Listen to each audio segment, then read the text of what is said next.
Hello, everyone. Welcome to the webinar on production improvement for Laos home textile SMEs. My name is Huyên, and this webinar is brought to you together with my colleague, Long. About our webinar today, we will talk a little bit about managing your production. We will introduce you to some of the key performance indicators that you can think about in terms of managing your production, and how are you as an SME in Laos home textile industry can apply it for your company. And also in this webinar, we will talk a little bit more about address the issues in home textile production in Laos. First of all, production management. And what is it? PQCDSM. Now, when we talk about production management, as in any industries, there is a framework that you can think about. Is a short terms here, PQCDSM. So what do they stand for? P stands for productivity. In your production, you have to pay attention to your productivity and how most of the time how to improve it. Q stands for quality. This is a very important aspect that you as a producer has to ensure for your customers. C stands for cost. For sure, you have to manage your cost effectively so that your products can come to the market at a reasonable price for your customers. D stands for delivery. Now, when we talk about B2B, which means business to business, you have to ensure that you deliver on time as per the agreement with your buyers. Because most of the time, your buyers will also sell your products to end customers or to another wholesale buyers as well. And S stands for safety, and M stands for morale. Now, S and M's, we will explore it a little bit further in another webinar of ours. Today, we will mostly spend our times on PQCD. How are you going to ensure these aspects in your production? Okay, as we're talking to Laos, I'm having an example here for a company named Salasusu in Cambodia. How is the relationship of PQCDSM? All of them relate to each other. That is the first thing. If you reduce your cost, most of the time you will, if you improve your productivity, most of the time you will decrease your cost. If you can manage one aspect well, it will affect the other. And like I said before, if you can improve your productivity, usually you can reduce your cost. Now, that is Salasusu. Like I said, they're from Cambodia, and they are a rush mattress company. So they make rush mattress, and they say that it takes so long for them to finish a rush product. That's why they are innovating to create a new loom for their rush mattress making.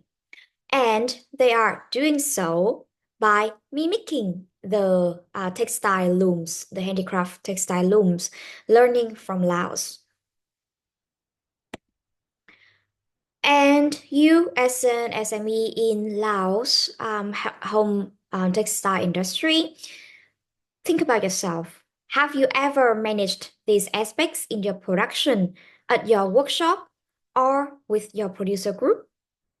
To say manage, we mean that you either detail out each key performance indicator, which is KPIs, for each aspects of the PQCDSM that we talk about.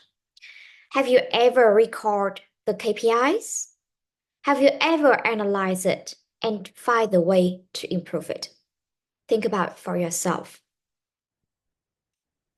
Now, remember, if you want to manage something, you need to measure it.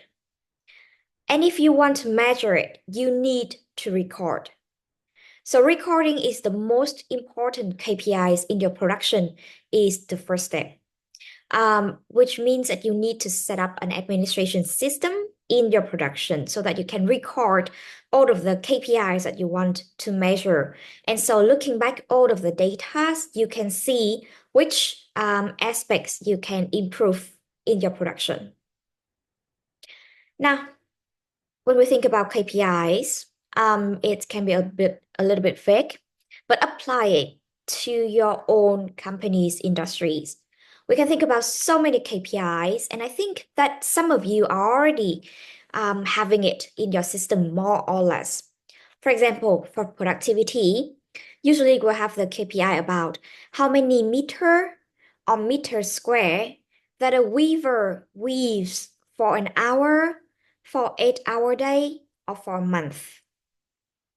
These are the examples for the KPI for productivity so that you can see how fast a weaver can do. And then if you have the record of different weavers, you can see that on average, what can be the number that you are aiming for. And so if the people, the weavers who do not meet the average, for example, you would try to help them to reach the target. And also you can use the data you have for your company and then benchmark it and then compare it to the benchmark in the industry. For example, if the industry you have the knowledge that usually one weaver can make, I don't know, for example, 5 meter per day, for example, and then you see that your company is far lagging behind a 3 meter per day, then you can know then you know that you have to improve the number. So these are for some suggestions for productivity KPIs that we suggest to you. Of course, there will be many, many other more KPIs that you can think of, and we encourage that you use this as a reference only. So for weaving, for example, output in meter square or meter long per time of unit. For example, 20 meters square of fabric per labor hour, or 20 meter long per labor day, depending on how you find suitable in your context. For dyeing and washing, output in kilogram of dried fabric or batch. For example, 15 kilograms of dried fabric or batch per month or per batch. And then for drying after dyeing, you can have the KPIs in labor hours per batch. For example, 8 labor hours per batch for drying after dyeing. Now, all of these numbers are just make up from us, and we don't know the real numbers. However, you as a company working in the field, I believe that you have had some numbers in mind, or if you have no numbers in mind to make up your KPIs, you can first doing by recording and observing how the weavers, the dyers are doing per time now. So for the quality KPIs, here are some suggestions for you. First of all, the color consistency on a product and on a product lot. I know that a lot of you are struggling with this. So it is calculated on a customer satisfaction scale or an industry standard measure. So you can, after each of the product lot that you send out to your customers, you can have a small review, a small feedback form where you ask about the color consistency, and you can say to them, please rank from 1 to 10 or from 1 to 5, how you're satisfied with the color consistency of our product. That is the quality KPI that you can think of. For the color bleeding, for example, when it rains, you can have the KPI for yes or no, again with the feedback form for the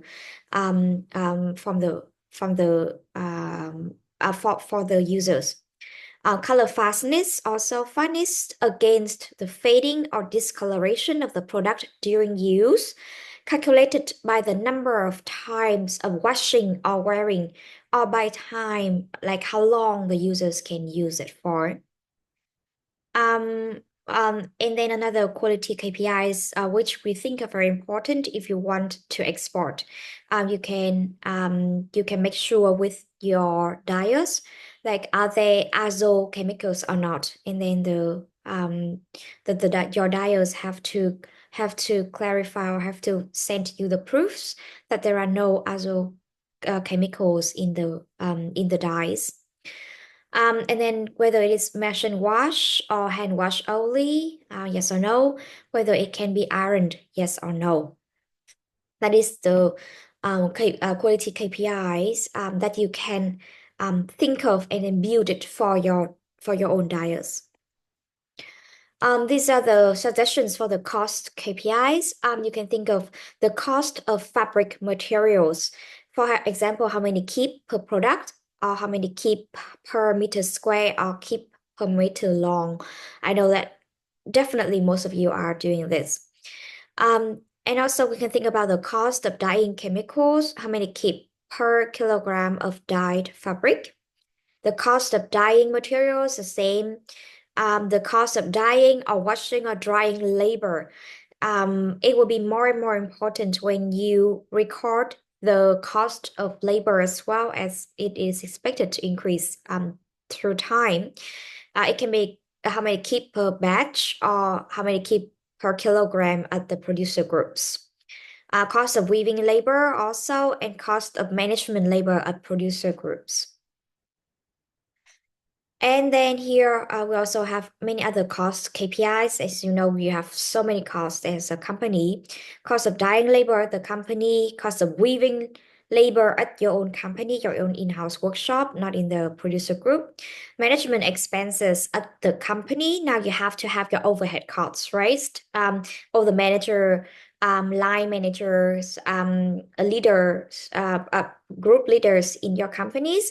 You have to also calculate it in your cost, and then you can calculate it by how many keep per workday or how many keep on meter square of fabric, for example. It depends on you. The packaging cost, the air fry cost, and the overhead cost. Okay, the suggestion for delivery KPIs are here. So first of all, very importantly, does the company meet the delivery time? Yes or no? Very simple. Um, if you have any late delivery time, how many days that it is acceptable to you, so that you can set up these KPIs for yourself. Or if you say that you don't allow late delivery time, then it will be 0 days in here. And then everyone in the company has to work to fulfill this KPI. And then another KPI is, do suppliers supply raw materials and semi-finished products to the company in a timely manner? If you record this KPI, you will see that whether your suppliers are trustworthy or not. I would say so.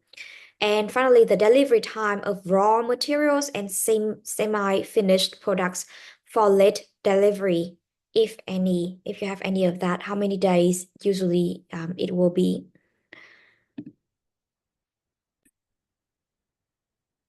Now we will talk a little bit more about the specific situations in Laos home textile industry or production. And we have a very detailed analysis on the cotton product life cycle through key production steps. And then from the grow and harvest and treat raw cotton, to spin, to dye, to weave, to sew, package, transport, use, and end of life. In each of these steps in the life cycle of the product, we see what is the input materials or elements, and then what is the output materials and elements that can become a type of waste or any harmful, potentially harmful substances to the people. And this is the analysis of it. Now, after this, after this analysis, we think about what are the key issues throughout the product life cycle of the home textile products in Laos. And according to our analysis, the cluster number one is azo-free dye stuff. Like most of you will have your dyeing activities in the village where you have the producer leaders dye for you. How can you as a company, as an SME, in Vientiane and Luang Prabang, ensure your product ISO free? Now, ISO free is the bare minimum legal requirements for your products to export to Europe. And this is very important if you want to export. Um, and some of the solutions you can think of here that we can suggest to you is, first of all, you can dye at your own workshop and then give the dyed yarns to your producers. Or you can group purchasing of azo-free dye stuff to lower the price. Um, think about, have you formed the group yet and how to coordinate it? If you know any other companies that intend to export, and also not only exporting, I mean, like the azo chemicals are very harmful to the people. That's why they are banned by the European Commission. So think about whether you want your product to be sustainable, and you know any other companies who may want to do the same. So you can group purchasing of azo-free dye stuff. This can be sourced from Thailand or Singapore in the region quite easily. But however, you need to have a certain volume as well, so the cost would not be too high. And you can also sharing the experience in dyeing for each color as well. As together with your company partner.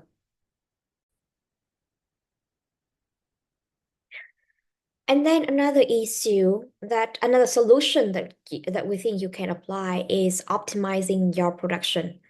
Now, we have talked a lot in the first part about what possible KPIs, key performance indicators, you can think of about your own production processes. And so in this, how you are going to optimize it? First step, you are going to list out your KPIs relating to PQCD. Second step, you choose the most important KPIs. Now, this is very, very important, as recording the data will take you a lot of time. So you have to choose the most important KPIs for your own companies. Each company will have different KPIs for sure. Three, more importantly, is that you have to record them.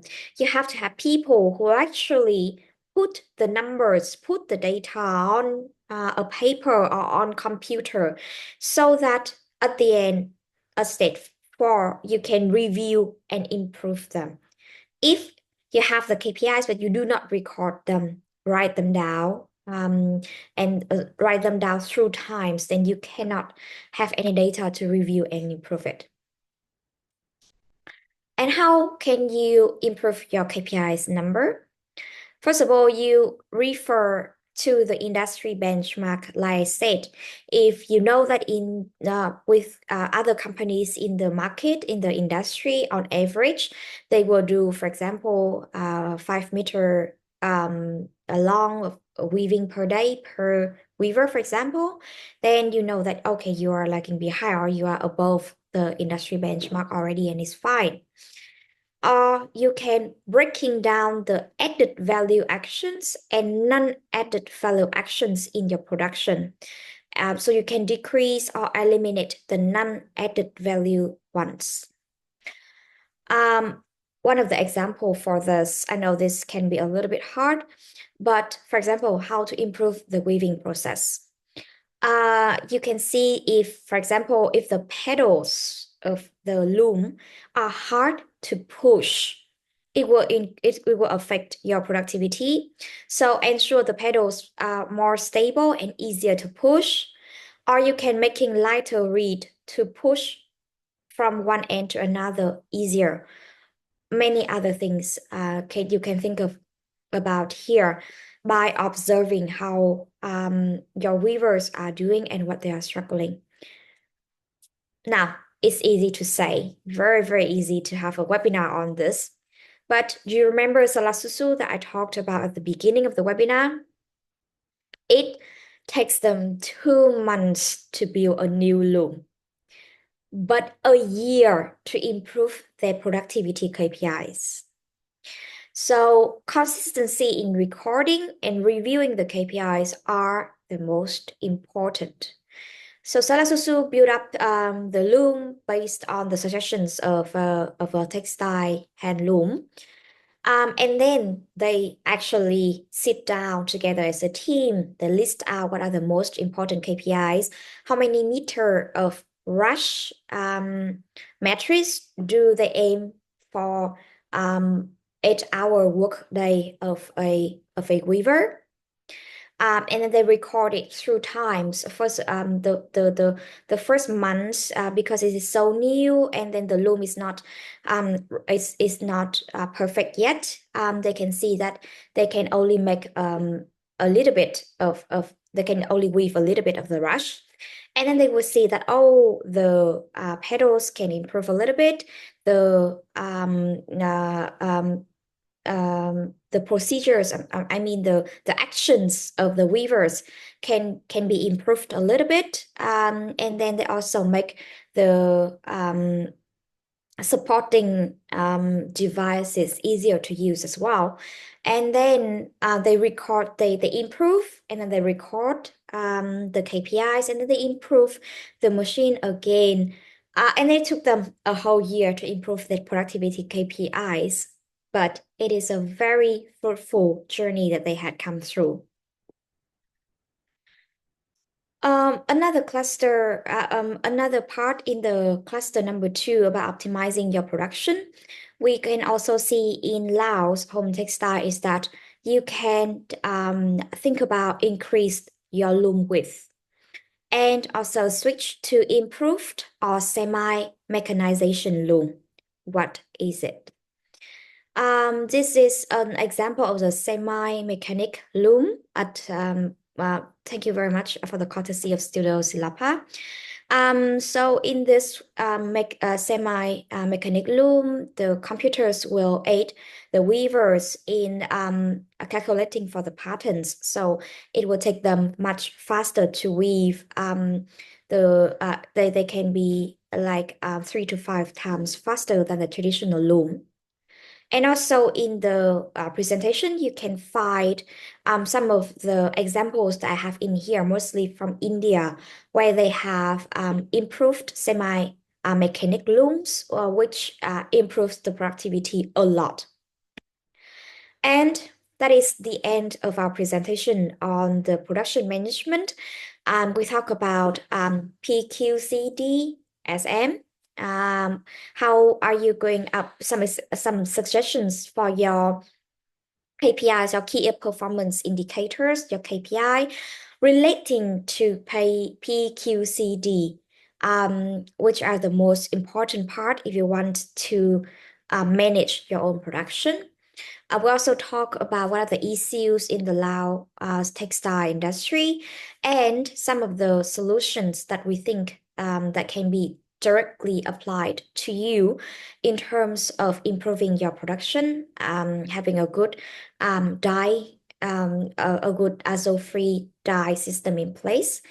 And also, how are you going to optimize your production by list out the KPIs, choose the most important KPIs, record them, and then review and improve them as well. And also think about expanding your loom width, and also think about to increase your productivity, possibility of some of the improved semi-mechanic hand looms, so that you could both stay handicraft but at the same time improve your productivity. Thank you very much for listening to this far of the webinar, and I wish you all the best with your SMEs. If you have any questions or concern, these are my email and WhatsApp number so that you can reach out to me. Thank you very much and have a great day.